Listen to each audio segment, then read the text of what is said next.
2019 সাল আমেরিকা তুরস্ককে একটাই কথা বলল, তুমি রাশিয়ার S-400 কিনেছ, তাই তোমাকে F-35 প্রোগ্রাম থেকে বের করে দেওয়া হলো। ন্যাটোর দ্বিতীয় বৃহত্তম সেনাবাহিনীকে আমেরিকা এভাবেই অপমান করল।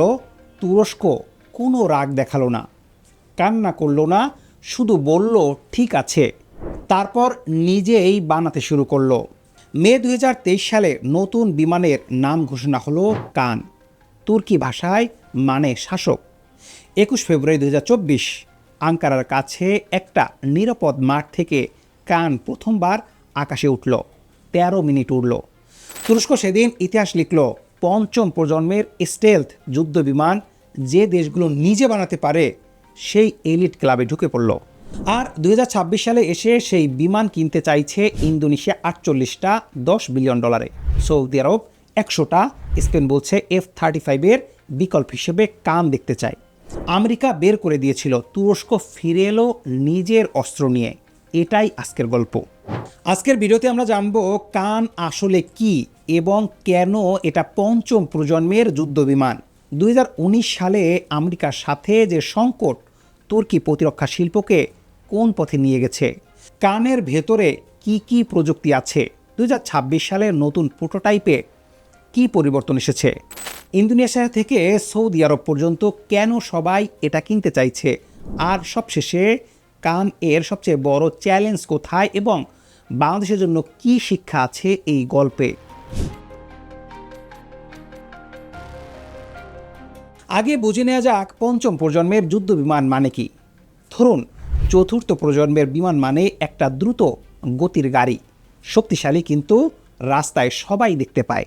পঞ্চম প্রজন্ম মানে সেই গাড়িকে অদৃশ্য করে দেওয়া, শত্রু রাডার ধরতে পারে না, মিসাইল লক করতে পারে না, ভেতরে অস্ত্র লুকানো থাকে, কৃত্রিম বুদ্ধিমত্তার সিদ্ধান্ত নেওয়া যায়। এই ধরনের বিমান বানাতে পারে মাত্র হাতে গোনা কয়েকটা দেশ, আমেরিকা, চীন, রাশিয়া আর এখন তুরস্ক। এবার ফিরে যাওয়া যাক সেই 2019 সালে। তুরস্ক রাশিয়ার কাছ থেকে S-400 আকাশ প্রতিরক্ষা ব্যবস্থা কেনার পর আমেরিকা তুরস্ককে F-35 প্রোগ্রাম থেকে বাদ দিয়ে দেয়।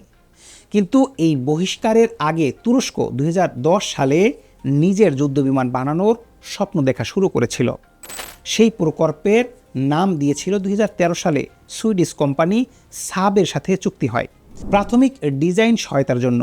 2016 সালে TAI বা তুর্কিশ অ্যারোস্পেস ইন্ডাস্ট্রিজ আনুষ্ঠানিকভাবে প্রকল্পটি হাতে নেয়।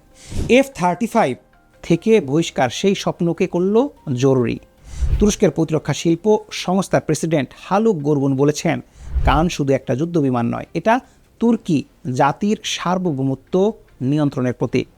আর TAI এর CEO মেহমেদ পরিষ্কার করে দিয়েছেন, আমরা কারো উপর নির্ভরশীল থাকতে চাই না। এবার আসা যাক কানের আসল শক্তিতে। প্রথম শক্তি স্টেলথ ডিজাইন।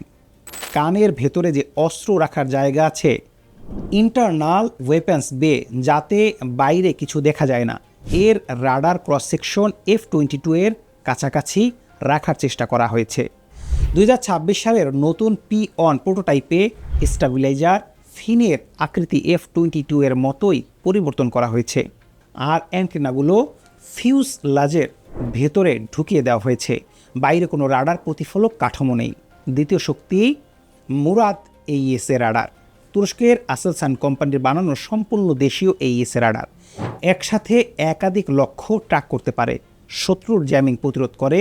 এর সাথে আছে AI সহায়তা সিদ্ধান্ত গ্রহণের ব্যবস্থা। তৃতীয় শক্তি সুপার ক্রুজ ক্ষমতা।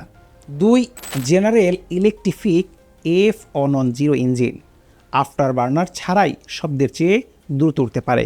এটা তাকে ভারতীয় রাফায়েল এর যে কোনো চতুর্থ প্রজন্মের যুদ্ধ বিমান থেকে এগিয়ে রাখে।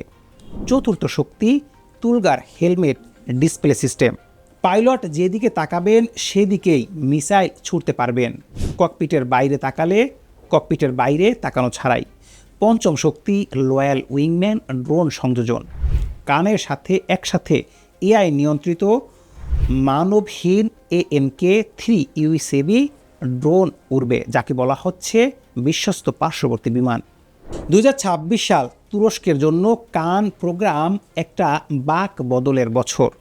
জানুয়ারি 2026-এ টিএআই সিইও মেহমেত ঘোষণা দিলেন প্রথম সত্যিকারের ফ্লাইট প্রোটোটাইপ P1 মে বা জুনের মধ্যে উড়বে।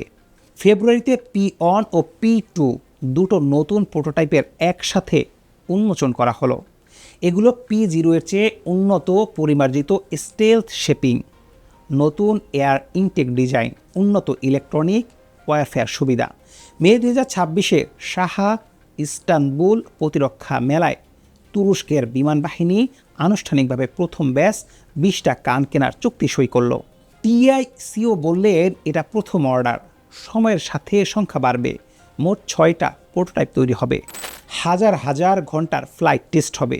2029 সালে তুর্কি সেনাবাহিনীতে ডেলিভারি শুরু হবে। আর 2032 সালের মধ্যে আসবে পুরোপুরি দেশীয় ইঞ্জিন TF3500 টার্বোফ্যান। বিপরীত অক্ষ বলছে কান কি সত্যি বিশ্বমানের, কিন্তু এই গল্প কি শুধুই সাফল্যের? না, বাস্তবতা আরও জটিল। আইআইএসএস এর গবেষণায় ফেলো সাশা ব্রুস্টার সরাসরি বলেছেন কিছু সন্দেহ সবসময় থাকবে যতক্ষণ প্রোডাকশন জেট না উঠছে। প্রথম চ্যালেঞ্জ ইঞ্জিন নির্ভরতা। এখানে যে জিই F110 ইঞ্জিন ব্যবহার করা হয়েছে সেটা আমেরিকার আইটিআর নিষেধাজ্ঞার আওতায়, অর্থাৎ কান তুরস্কের ইঞ্জিন দিয়ে কান বিদেশে বিক্রি করতে পারবে না আমেরিকা অনুমতি ছাড়া। ইন্দোনেশিয়া পরিষ্কার জানিয়েছে তারা অপেক্ষা করবে দেশীয় ইঞ্জিনের জন্য। সেই ইঞ্জিন আসবে 2032 সালে, অর্থাৎ রপ্তানির পূর্ণ সুবিধা আসতে আরও 6 বছর সময় লাগবে। দ্বিতীয় চ্যালেঞ্জ পরীক্ষার সময়কাল। এখন পর্যন্ত মাত্র 2টো ফ্লাইট হয়েছে P0 দিয়ে, 13 ও 14 মিনিটের। আমেরিকার F-22 বা চীনের J-20 হাজার হাজার ঘন্টা পরীক্ষার পর সেনাবাহিনীতে এসেছে। তুরস্কের সেই পথ এখনও অনেকটাই বাকি। তৃতীয় চ্যালেঞ্জ সফটওয়্যার অ্যাভিওনিক্স পরিপক্কতা। টিআইসিও নিজেই স্বীকার করেছেন এর প্রথম লক্ষ্য হলো ফ্লাইট কন্ট্রোল, অ্যারোডাইনামিক্স ও গ্রিন এয়ারক্রাফট কনফিগারেশন নিশ্চিত করা। অস্ত্র পরীক্ষা আসবে তারপরে। কিন্তু এত চ্যালেঞ্জের পরেও বিশ্বের দেশগুলো লাইন দিয়ে দাঁড়াচ্ছে কেন? কারণ কান একটা বিকল্প, আমেরিকার নিয়ন্ত্রণ ছাড়া পঞ্চম প্রযুক্তির যুদ্ধবিমানের। ইন্দোনেশিয়া 48টা কান কেনার চুক্তি প্রায় চূড়ান্ত করে ফেলেছে, প্রায় $10 বিলিয়ন। সৌদি আরব ওয়ার্ল্ড ডিফেন্স শো 2026-এ টিএআই মডেলে সৌদি পতাকা লাগানো কান প্রদর্শিত হয়েছে। 100টা কেনার আলোচনা চলছে। স্পেন মাদ্রিদ কানকে F-35-এর বিকল্প হিসেবে বিবেচনা করছে। পাকিস্তান যৌথ কারখানা তৈরির পরিকল্পনা আলোচনা হয়েছে এপ্রিল 2025-এ ইসলামাবাদে। আরও আগ্রহ জানিয়েছে আজারবাইজান, ইউএই, মালয়েশিয়া, ইউক্রেন এবং মিশর। টিএআইসিও প্যারিস এয়ার শোতে বলেছে ইন্দোনেশিয়ার মতো আরেকটা বড় ঘোষণা এই বছরের শেষে বা আগামী বছরের শুরুতে শুনতে পাবেন।